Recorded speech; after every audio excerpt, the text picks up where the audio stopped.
বৌমা শাশুড়ির এই ঝগড়ার প্রধান কারণ হচ্ছে জেনারেশন গ্যাপ, ঠিক কিনা? শাশুড়ি এক জেনারেশনের আর বৌমা আরেক জেনারেশনের। শাশুড়ি ভাবে একরকম, বৌমা ভাবে আরেক রকম। শাশুড়ি চায় বউর উপর খবরদারি করতে, বউ চায় শাশুড়ির উপর খবরদারি করতে। এই ডমিনেটিং এর কারণে কিলাকিলি আছে না নাই? আহা, এটা ঠিক না। আমার শাশুড়ি মায়েরা যারা আছেন, প্রথমে শাশুড়ি দিয়ে শুরু করি। আমার মাইকের আওয়াজ যে ঘরগুলোতে যায়, আমার শাশুড়ি মাদেরকে বলবো, বউদের উপর অত্যাচার করবেন না। ছেলেরে প্রশ্ন করে, তোর কাছে তোর বউ বড় না আমি বড়? আছে না নাই? এটা একটা প্রশ্ন হইল। তোর বউ বড় না আমি বড়? দুইজনেই বড়। তো এক ছেলে সুন্দর উত্তর দিছে, আমার কাছে ভালো লাগছে উত্তরটা শুনে।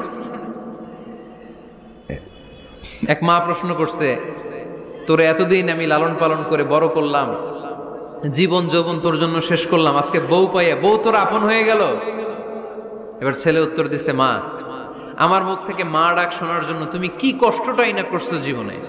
10 মাস আমারে পেটে ধারণ করলা, খাইতে পারো নাই, বমি করছো, খালি ওষুধ খাইছো, তোমার পেট কেটে আমারে বের করা হয়েছে, 2 বছর আমারে দুধ খাওয়াইছো, পেশাব পায়খানা পরিষ্কার করেছো। বয়স যখন 3-4 তখন তোমার আমি মা ডাকছি, এই মা ডাকটা শোনার জন্য তুমি এত কষ্ট করছো। আর আরেকবারের মাইয়া এই ঘরে আইসাই তোমার মা ডাকা শুরু করছে। যেই মেয়েটা তোমারে মা ডাকে সে আমার আপন হবে না কেন মা? ঠিক কিনা? এই মা ডাক শোনার জন্য তুমি এত কষ্ট করলা, আমার লালন পালন করলা, 10 মাস পেটে ধরলা, পেশাব পায়খানা পরিষ্কার করলা, এরপরে মা ডাক শুনতে পারছে। আর আরেকবারের মেয়ে জানা নাই চিনা নাই এসেই তোমার ডাকা শুরু করছে মা। তো যে আমার মারে মা ডাকে তার স্থান তো আমার কলিজায়, ঠিক কিনা? শাশুড়ি আম্মারা যারা আছেন, প্লিজ বৌমাদেরকে কষ্ট দিয়েন না। অনেক শাশুড়ি আছে পান থেকে চুন খসলে রেগে যায়, পদে পদে স্ত্রীর ভুল ধরে, বউয়ের ভুল ধরে, আছে না নাই? এটা করবেন না। সে তো নতুন, আপনার অনেক এক্সপিরিয়েন্স হতে তার সময় লাগবে, তাকে সময় দিন, তাকে ভালোবাসুন, ঠিক কিনা? না বুঝে সামান্যতে বৌমারে বদদোয়া দেয়, এরকম আছে না নাই? কিন্তু বুঝতে চায় না, বৌমারে যদি বদদোয়া দেয় তাহলে তার নিজ ছেলের পরিবারের ক্ষতি। পেটে ধরা যে ছেলে, ছেলের পরিবারের কিন্তু ক্ষতি, তার আপন নাতি নাতনিদেরই ক্ষতি। আওয়াজ করে বলেন ঠিক কিনা? বৌমাকে বদদোয়া দিয়েন না। বৌমাকে নিজের মেয়ের মতো দেখবেন। সমাধান আমি দিচ্ছি, কেমন দেখতে হবে? নিজের মেয়ের মতো। নিজের মেয়ে সকালে ঘুম থেকে ওঠে 11টা, ওইটা সমস্যা নাই। বৌমা কেন উঠলো না, ওইখানেই ঝামেলা, আছে না নাই? মেহেরবানি করে আপনার বৌমাকে আপনার নিজের মেয়ের মতো দেখেন। নিজের মেয়েরে যেমনি আদর করেন তাকেও অমনি আদর করেন।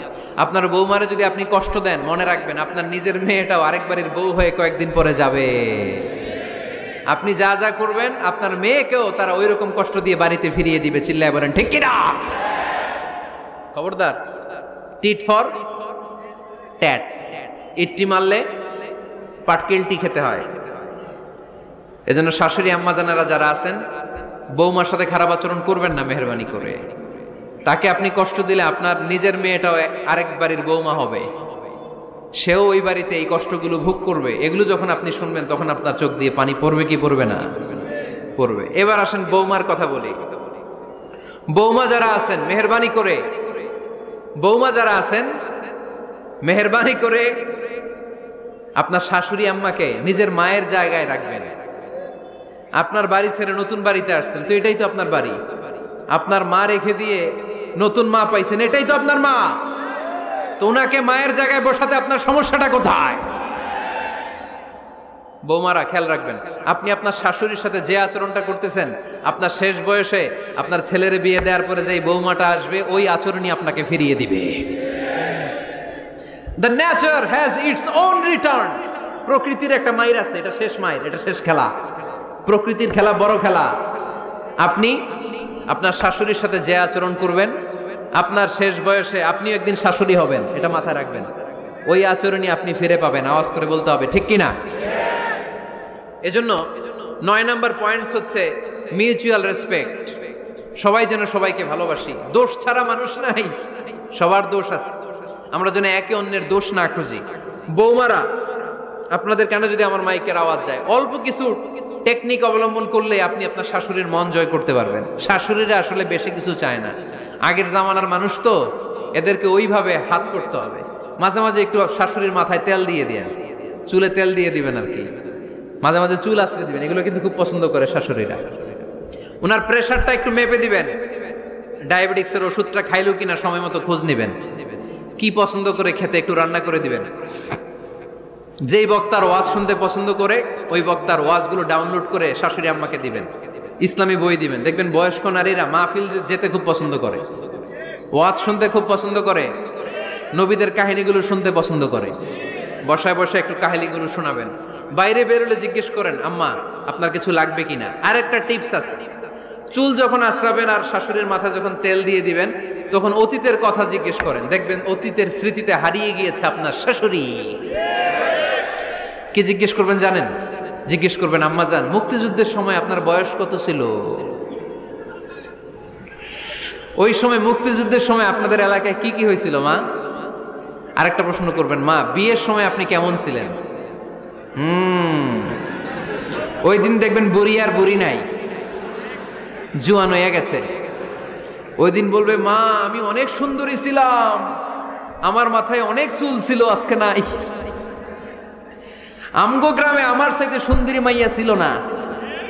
অতীতের স্মৃতিতে, স্মৃতি হাতরাতে হাতরাতে তিনি হারিয়ে যাবেন।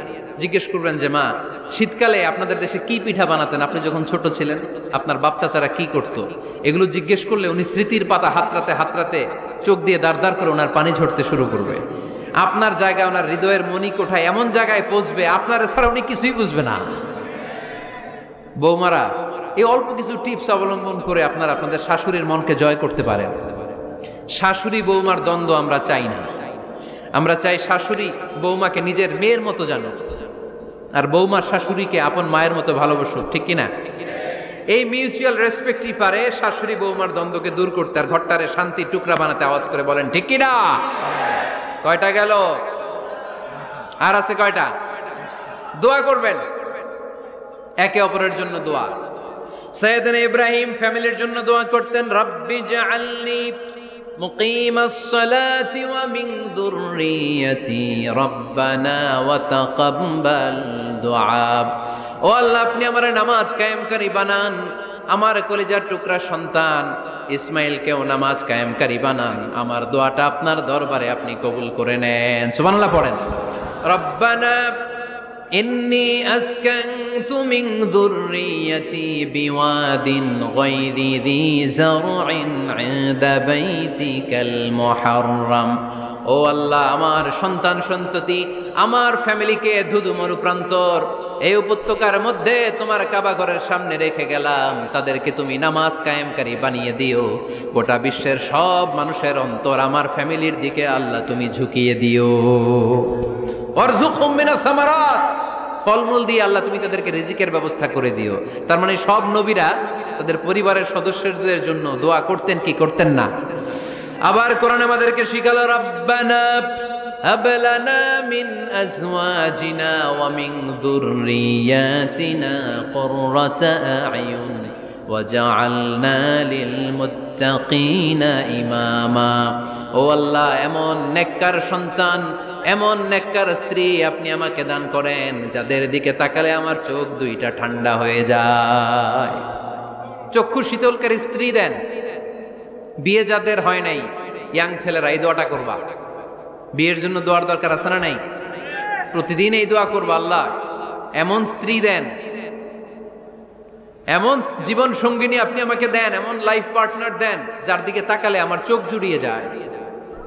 এমন সন্তান আল্লাহ আপনি আমার ফ্যামিলিতে দেন যাদের দিকে তাকালে আমার চোখ দুইটা ঠান্ডা হয়ে যায়।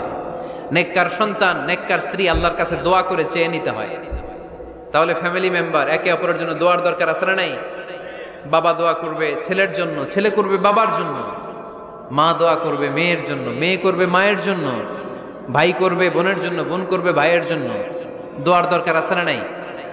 দোয়া করবেন সবাই সবার জন্য। এই যে কোরআনের বঙ্গানুবাদ পাওয়া যায় না এখন, কথা বলেন, স্মার্টফোন আছে কার কার দেখি? হ্যাঁ, কারা কারা স্মার্ট দেখি? হাজার হাজার স্মার্ট, মাশাআল্লাহ। এই স্মার্টফোনের ভেতরে আল কোরআন নামে বাংলায় কোরআনের একটা অ্যাপস পাওয়া যায়। কথা বলেন, পাওয়া যায় কি যায় না? আজকে থেকে এই অ্যাপসটা ডাউনলোড করে প্রতিদিন 1 আয়াত 2 আয়াত 3 আয়াত করে পড়া শুরু করে দেন। বাঁচতে হলে পড়তে হবে, বাঁচতে হলে জানতে হবে, ঠিক কিনা? এই স্লোগান আমাদেরকে শিখায়। এই স্লোগান তো আল্লাহ, এই স্লোগান দিয়েই তো আল্লাহ কোরআন শুরু করছে, ইকরা বিসমি রাব্বিকাল্লাযী খালাক। বাঁচতে হলে জানতে হবে, বাঁচতে হলে পড়তে হবে, পড়ার কোনো বিকল্প নাই। আওয়াজ করে বলেন ঠিক কিনা? সুজানগরের ভাইয়েরা, মোবাইলের অ্যাপসের ভিতরে আমরা কোরআন রাখতে রাজি আছি তো সবাই? হাদিসের অ্যাপস ডাউনলোড করতে রাজি আছি তো? বাস রাজি আছি, ডাউনলোড করে রাইখা দেবো, আর কেউ পড়বো না নাকি? হ্যাঁ, প্রতিদিন একটা আয়াত হলেও যেন আমরা পড়ি। আল্লাহ যা বলা দরকার সব বলে দিয়ে গেছে, নতুন করে আর কিছু বলবে না। আমরা যেন পড়াশোনা করি, আমরা যেন একটা পাঠাগার বানাই। আবারও কখনো আসার সুযোগ হলে আমি জিজ্ঞেস করবো, যদি আমার মনে থাকে যে আপনাদের পাঠাগার আছে কার কার ঘরে, সেদিন সবার হাত তুলতে হবে। এমনি পারা যাবে তো? আল্লাহ তুমি তৌফিক দাও।